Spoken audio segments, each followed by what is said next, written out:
The Prince and Three Fates. Once upon a time, a little boy was born to a king who ruled over a great country through which ran a wide river. The king was nearly beside himself with joy, for he had always longed for a son to inherit his crown, and he sent messages to beg all the most powerful fairies to come and see this wonderful baby. In an hour or two, so many were gathered round the cradle that the child seemed in danger of being smothered. But the king, who was watching the fairies eagerly, was disturbed to see them looking grave. "Is there anything the matter?" he asked anxiously. The fairies looked at him, and all shook their heads at once. "He is a beautiful boy, and it is a great pity, but what is to happen will happen," said they. "It is written in the books of fate that he must die either by crocodile or serpent or by a dog. If we could save him we would, but that is beyond our power." And so saying, they vanished. For a time the king stood where he was, horror-stricken at what he had heard. But, being of a hopeful nature, he began at once to invent plans to save the prince from the dreadful doom that awaited him. He instantly sent for his master builder and bade him construct a strong castle on the top of a mountain, which should be fitted with the most precious things from the king's own palace, and every kind of toy a child could wish to play with. And besides, he gave the strictest orders that a guard should walk round the castle night and day. For 4 or 5 years the baby lived in the castle alone with his nurses, taking his airings on the broad terraces which were surrounded by walls with a moat beneath them, and only a drawbridge to connect them with the outer world. One day, when the prince was old enough to run quite fast by himself, he looked from the terrace across the moat and saw a little soft, fluffy ball of a dog jumping and playing on the other side. Now, of course, all dogs had been kept from him for fear that the fairy's prophecy should come true, and he had never even seen one before. So he turned to the page who was walking behind him and said, "What is that funny little thing which is running so fast over there?" "That is a dog, Prince," answered the page. "Well, bring me one like it, and we will see which can run the faster." And he watched the dog till it had disappeared round the corner. The page was much puzzled to know what to do. He had strict orders to refuse the prince nothing, yet he remembered the prophecy and felt that this was a serious matter. At last he thought he had better tell the king the whole story and let him decide the question. "Oh, get him a dog if he wants one," said the king. "He will only cry his heart out if he does not have it." So a puppy was found exactly like the other. They might have been twins, and perhaps they were. Years went by, and the boy and the dog played together till the boy grew tall and strong. The time came at last when he sent a message to his father, saying, "Why do you keep me shut up here doing nothing? I know all about the prophecy that was made at my birth, but I would far rather be killed at once than live an idle, useless life here. So give me arms and let me go, I pray you, me and my dog too." And again the king listened to his wishes, and he and his dog were carried in a ship to the other side of the river, which was so broad here it might almost have been the sea. A black horse was waiting for him, tied to a tree, and he mounted and rode away whenever his fancy took him, the dog always at his heels. Never was any prince so happy as he, and he rode and rode till at length he came to a king's palace. The king who lived in it did not care about looking after his country, and seeing that his people lived cheerful and contented lives, he spent his whole time in making riddles and inventing plans which he had much better have let alone. At the period when the young prince reached the kingdom, he had just completed a wonderful house for his only child, a daughter. It had 70 windows, each 70 feet from the ground, and he had sent the royal herald round the borders of the neighboring kingdoms to proclaim that whoever could climb up the walls to the window of the princess should win her for his wife. The fame of the princess's beauty had spread far and wide, and there was no lack of princes who wished to try their fortune. Very funny the palace must have looked each morning with the dabs of different color on the white marble as the princes were climbing up the walls. But though some managed to get further than others, nobody was anywhere near the top.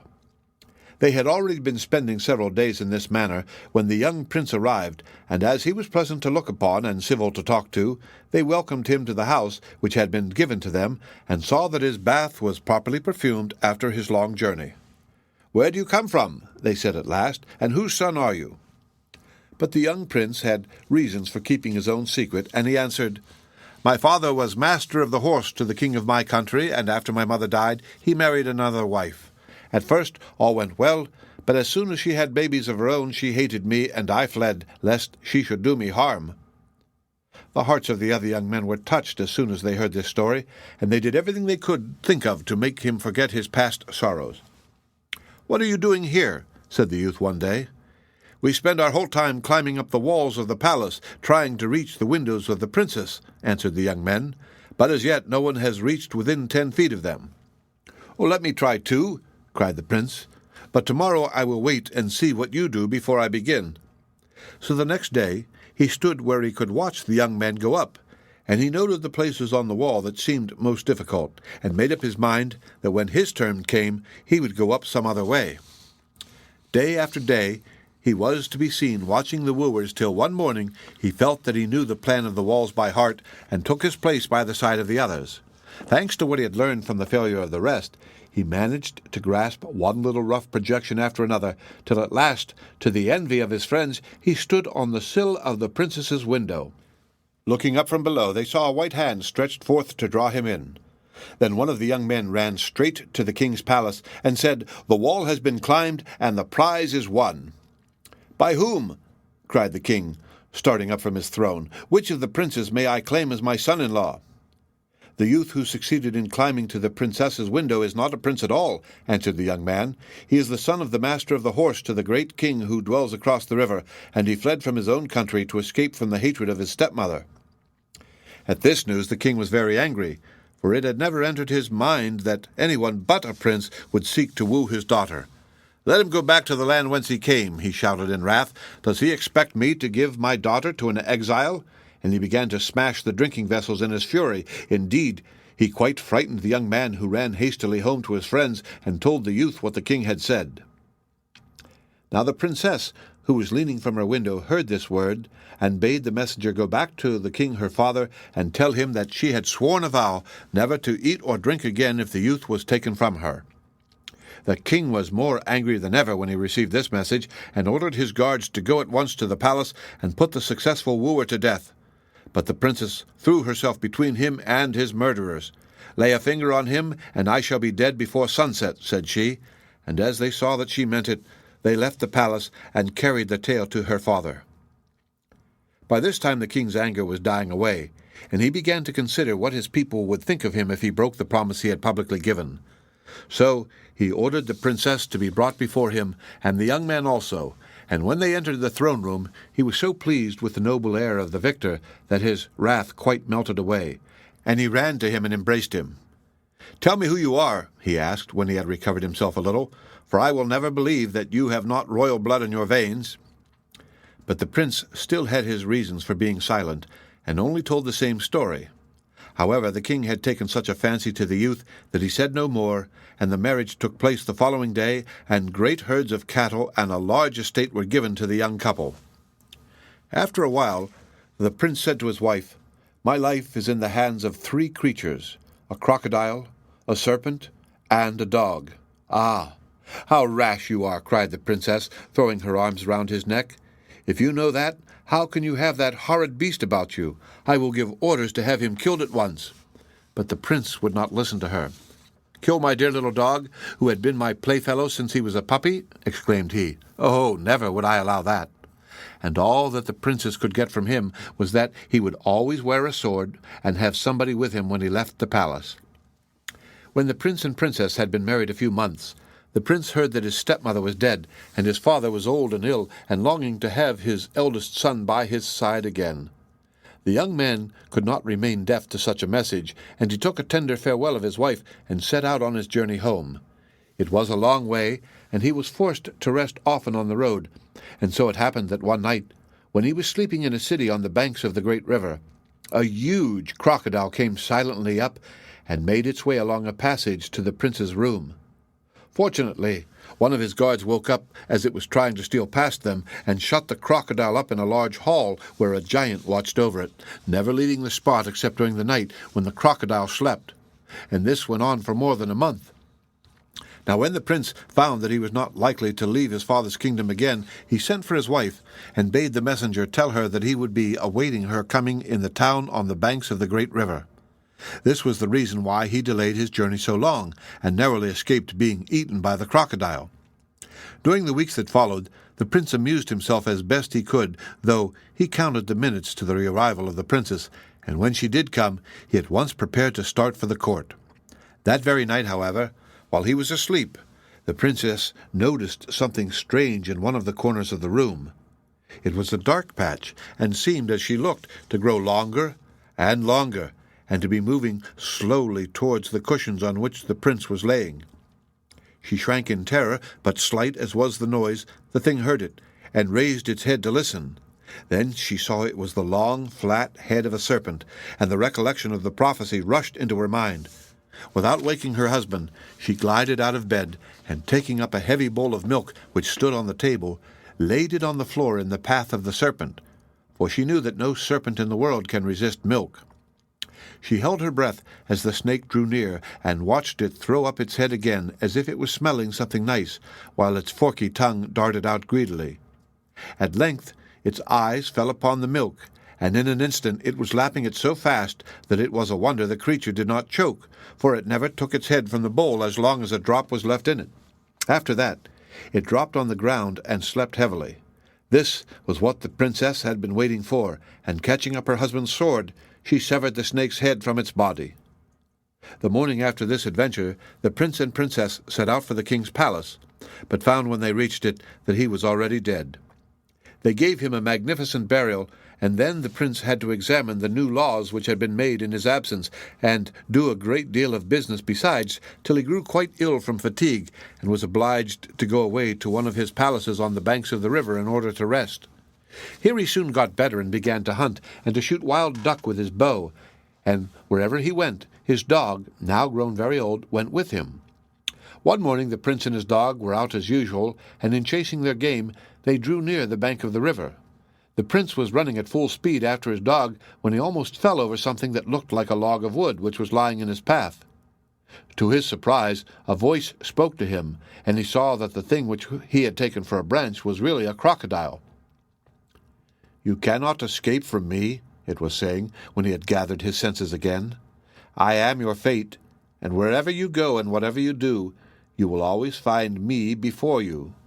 There is only one means of shaking off my power. If you can dig a pit in the dry sand which will remain full of water, my spell will be broken. If not, death will come to you speedily. I give you this one chance. Now go." The young man walked sadly away, and when he reached the palace, he shut himself into his room, and for the rest of the day refused to see anyone, not even his wife. At sunset, however, as no sound could be heard through the door, the princess grew quite frightened, and made such a noise that the prince was forced to draw back the bolt and let her come in. "How pale you look!" she cried. "Has anything hurt you? Tell me, I pray you, what is the matter, for perhaps I can help." So the prince told her the whole story, and of the impossible task given him by the crocodile. "How can a sand hole remain full of water?" asked he. "Of course it will all run through. The crocodile called it a chance, but he might as well have dragged me into the river at once. He said truly that I cannot escape him." "Oh, if that is all," cried the princess, "I can set you free myself, for my fairy godmother taught me to know the use of plants, and in the desert, not far from here, there grows a little four-leafed herb which will keep the water in the pit for a whole year. I will go in search of it at dawn, and you can begin to dig the hole as soon as you like." To comfort her husband, the princess had spoken lightly and gaily, but she knew very well she had no light task before her. Still, she was full of courage and energy, and determined that, one way or another, her husband should be saved. It was still starlight when she left the palace on a snow-white donkey, and rode away from the river straight to the west. For some time she could see nothing before her but a flat waste of sand, which became hotter and hotter as the sun rose higher and higher. Then a dreadful thirst seized her and the donkey, but there was no stream to quench it, and if there had been, she would hardly have had time to stop, for she still had far to go, and must be back before evening, or else the crocodile might declare that the prince had not fulfilled his conditions. So she spoke cheering words to her donkey, who brayed in reply, and the two pushed steadily on. Oh, how glad they both were when they caught sight of a tall rock in the distance! They forgot that they were thirsty, and that the sun was hot, and the ground seemed to fly under their feet till the donkey stopped of its own accord in the cool shadow. But though the donkey might rest, the princess could not, for the plant, as she knew, grew on the very top of the rock, and a wide chasm ran round the foot of it. Luckily she had brought a rope with her, and making a noose at one end, she flung it across with all her might. The first time it slid back slowly into the ditch, and she had to draw it up and throw it again. But at length the noose caught on something, the princess could not see what, and had to trust her whole weight to this little bridge, which might snap and let her fall deep down among the rocks, and in that case her death was as certain as that of the prince. But nothing so dreadful happened. The princess got safely to the other side, and then became the worst part of the task. As fast as she put her foot on a ledge of the rock, the stone broke away from under her and left her in the same place as before. Meanwhile, the hours were passing, and it was nearly noon. The heart of the poor princess was filled with despair, but she would not give up the struggle. She looked round till she saw a small stone above her, which seemed rather stronger than the rest, and by only poising her foot lightly on those that lay between, she managed by a great effort to reach it. In this way, with torn and bleeding hands, she gained the top. But here such a violent wind was blowing that she was almost blinded with dust, and was obliged to throw herself on the ground and feel about after the precious herb. For a few terrible moments she thought that the rock was bare, and that her journey had been to no purpose. Feel where she would, there was nothing but grit and stones, when suddenly her fingers touched something soft in a crevice. It was a plant, that was clear, but was it the right one? See she could not, for the wind was blowing more fiercely than ever. So she lay where she was and counted the leaves. 1, 2, 3. Yes, there were 4. And plucking a leaf, she held it safe in her hand while she turned, almost stunned by the wind, to go down the rock.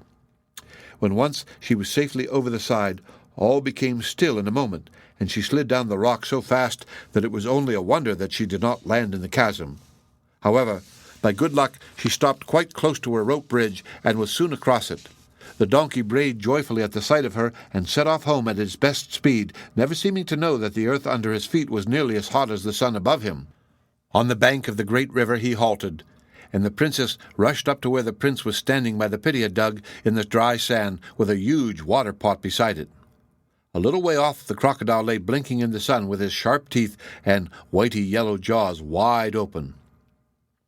At a signal from the princess, the prince poured the water in the hole, and the moment it reached the brim, the princess flung in the 4-leaved plant.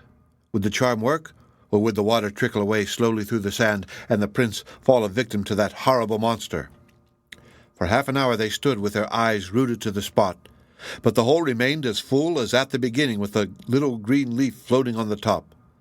Then the prince turned with a shout of triumph, and the crocodile sulkily plunged into the river. The prince had escaped forever, the second of his 3 fates. He stood there looking after the crocodile and rejoicing that he was free, when he was startled by a wild duck which flew past them, seeking shelter among the rushes that bordered the edge of the stream. In another instant his dog dashed by in hot pursuit and knocked heavily against his master's legs. The prince staggered, lost his balance, and fell backwards into the river, where the mud and the rushes caught him and held him fast. He shrieked for help to his wife, who came running, and luckily brought her rope with her. The poor old dog was drowned, but the prince was pulled to shore. "My wife," he said, "has been stronger than my fate." The end.